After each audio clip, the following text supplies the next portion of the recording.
राधे राधे भाई सभी को।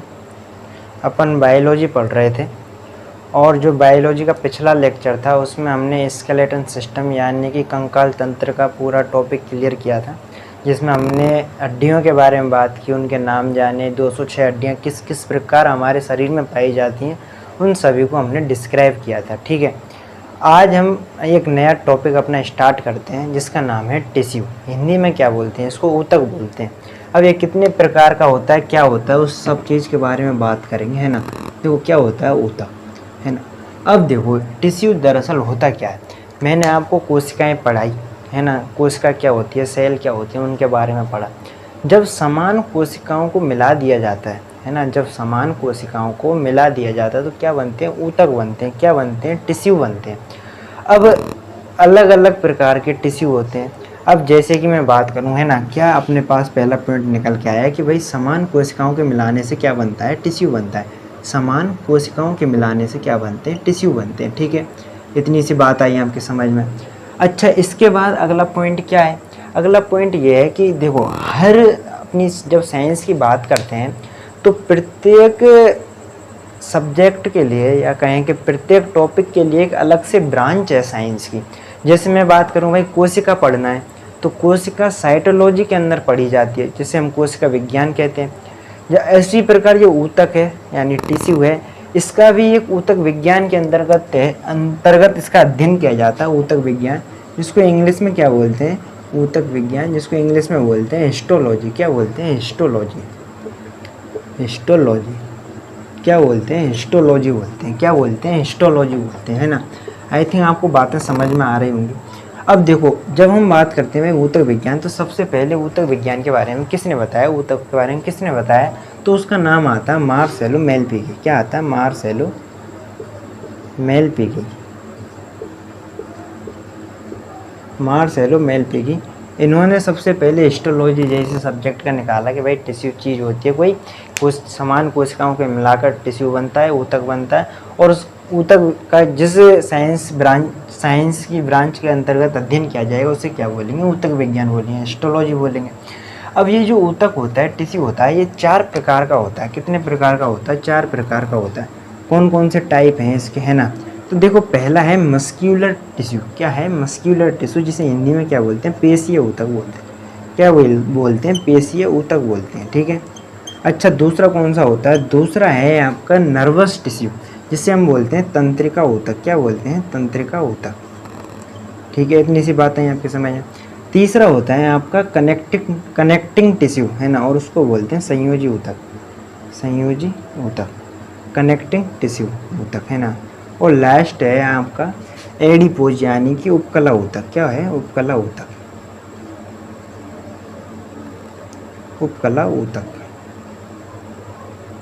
उपकला ऊतक। ठीक है, इतनी सी बात है आपके समझ में। मतलब कि ऊतक को कितने भागों में बांटा गया है, 4 भागों में बांटा गया है। कौन सा, एक होता है पेशीय ऊतक जिसको इंग्लिश में बोलते हैं मस्क्यूलर टिश्यू, एक होता है तंत्रिका ऊतक जिसको बोलते हैं नर्वस टिश्यू, एक होता है संयोजी ऊतक जिसको बोलते हैं कनेक्टिंग टिश्यू, एक होता है उपकला ऊतक जिसका दूसरा नाम है एडिपोज। ठीक है, इतनी सी बात आई आपके समझ। अब हम इन सब ऊतकों को अलग अलग तरीके से पढ़ेंगे, सबको सिंगल रूप से पढ़ेंगे, है ना।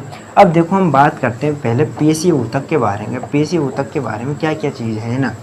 देखो एक चीज़ हमने स्टार्टिंग में पढ़ ली कि भाई समान कोशिकाएं होंगी, वो समान कोशिकाएं मिलकर क्या बनाएंगी, टिश्यू बनाएंगी, है ना। तो जैसे कि पहला है पेशीय ऊतक, है ना, पेशीय ऊतक। अब हमारे शरीर में पेशी पाई जाती हैं, कितनी पेशियाँ होती हैं, हमारी मांसपेशियाँ कितनी होती हैं, 639, है ना, यानी कि 639 हमारे शरीर में कितनी मांसपेशियाँ पाई जाती हैं, है ना। अब इन मांसपेशियों को किस प्रकार से, जैसे कि कोशिका है, उस कोशिका से मिला मिला के क्या बनता है, ऊतक बनता है। जब समान पेशीय कोशिकाओं को मिला दिया जाता है तो पेशीय ऊतक बनता है। अब जब इन पेशीय ऊतकों की बात करते हैं तो देखो सबसे पहले बात ये है कि ये किस काम के लिए आती हैं। हमारे अंदर जो मांसपेशियाँ होती हैं वह, है ना, एक्चुअली में सुरक्षा के काम आती है ना, किसके काम आती हैं, सुरक्षा के काम आते हैं। मांसपेशियाँ होती हैं हमारे अंदर, सुरक्षा के काम करती हैं। इसके अलावा और क्या काम है इसके अंदर, है ना। देखो जैसे कि ये कोशिका है ना, इसमें कोशिका मिलेंगी, कोशिकाओं में ये जो कोशिकाएं होती हैं जो पेशीय ऊतक के अंतर्गत पाई जाती हैं, ये लंबी कोशिकाएं होती हैं। कैसी होती हैं? लंबी कोशिकाएं होती हैं। अब लंबी कोशिकाएं होती हैं, है ना, इसके साथ ही इसमें एक लिक्विड भरा होता है इन कोशिकाओं के अंदर। जैसे कि ये ऊतक है, बड़ा वाला पार्ट ऊतक है, ऊतक के अंदर कोशिकाएं मिलती हैं, उनके अंदर क्या मिलता है? एक तत्व मिलता है, एक क्या बोलते हैं, लिक्विड मिलता है, और इस लिक्विड का नाम है सर्कोप्लाज्म। क्या नाम है? सर्कोप्लाज्म। सर्कोप्लाज्म क्या नाम है? सर्कोप्लाज्म नामक का एक लिक्विड मिलता है ना उन कोशिकाओं के अंदर, ठीक है। तो ये पेशीय ऊतक है, पेशीय 639 अपने अंदर पेशियाँ पाई जाती हैं, इतनी मांसपेशियाँ होती हैं हमारे अंदर, है ना, और समान कोशिकाओं से मिलकर जो ऊतक बनते हैं, ठीक है। तो आई थिंक ये आपको बातें समझ में आएंगी मोटी मोटी, है ना। इसके अलावा दूसरा कौन सा? दूसरा है आपका तंत्रिका कोशिका। कौन सा है? तंत्रिका ऊतक। क्या नाम है? तंत्रिका ऊतक। अब ये तंत्रिका ऊतक क्या कहता है? तंत्रिका ऊतक, देखो तंत्रिका ऊतक के अंतर्गत कौन कौन सी चीज़ें आती हैं? हमारा जो मस्तिष्क होता है ना, ये हमारी तंत्रिका कोशिकाओं से मिलकर बना होता है।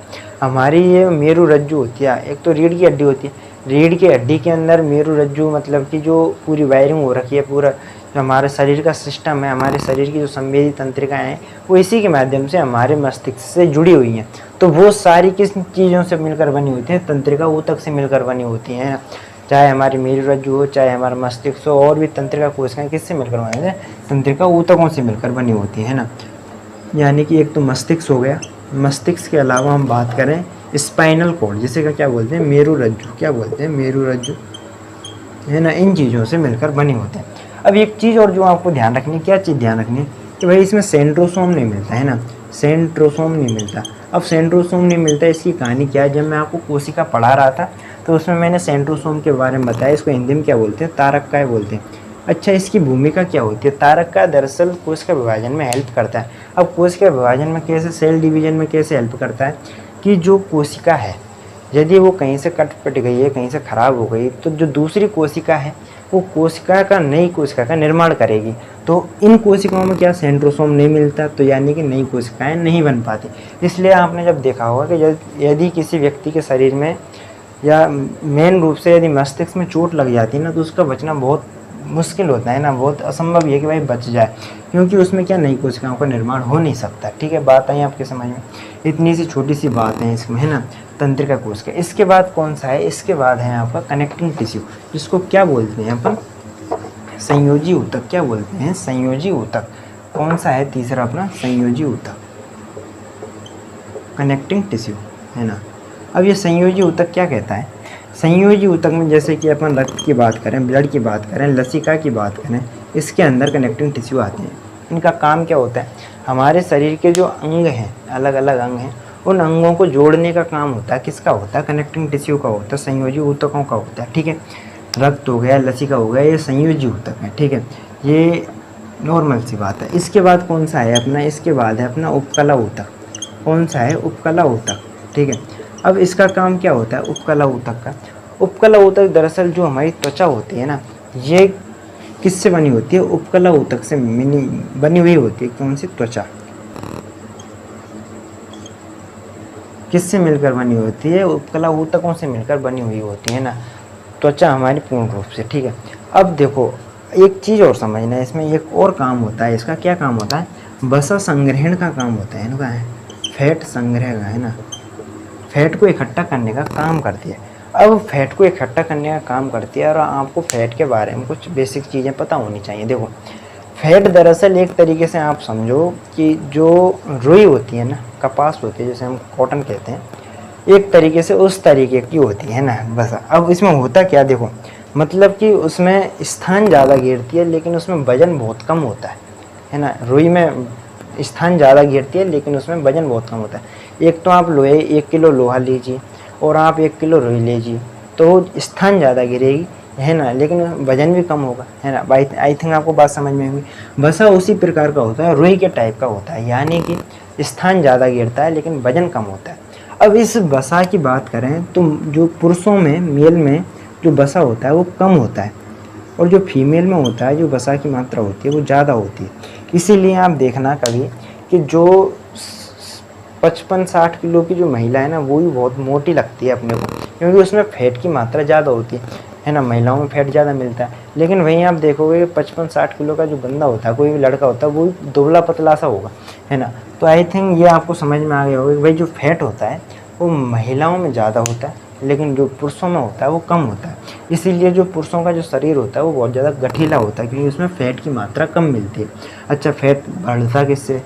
भाई फास्ट फूड खाओगे, चाउमीन खाओगे, मोमोज खाओगे, आप बर्गर खाओगे, तो इन चीज़ों से आपकी वसा बढ़ती है, आपका फैट बढ़ता है। ये एक तरीके से आप ये समझो कि आपका शरीर तो फूल जाता है लेकिन दम नहीं रहती शरीर में, ना अंदर से पूरी तरीके से खोखला हो रहता है, फोसला रहता है ना, एक तरीके से। इस तरीके से जब शरीर में वसा ज़्यादा हो जाता है, ठीक है। तो आई थिंक ये आपको बातें समझ में आई होंगी। 4 प्रकार के ऊतक थे, मोटी मोटी सी बातें थी। कौन कौन से था? पहला था आपका पेशीय ऊतक, दूसरा था आपका तंत्रिका ऊतक, तीसरा था आपका संयोजी ऊतक और चौथा था आपका उपकला ऊतक, है ना। चारों के बारे में अपन ने बात की, है ना। तो आई थिंक ये छोटा सा सेशन था इसका टिश्यू का, ये आपके समझ में आया होगा। आज के लिए इतना ही, धन्यवाद।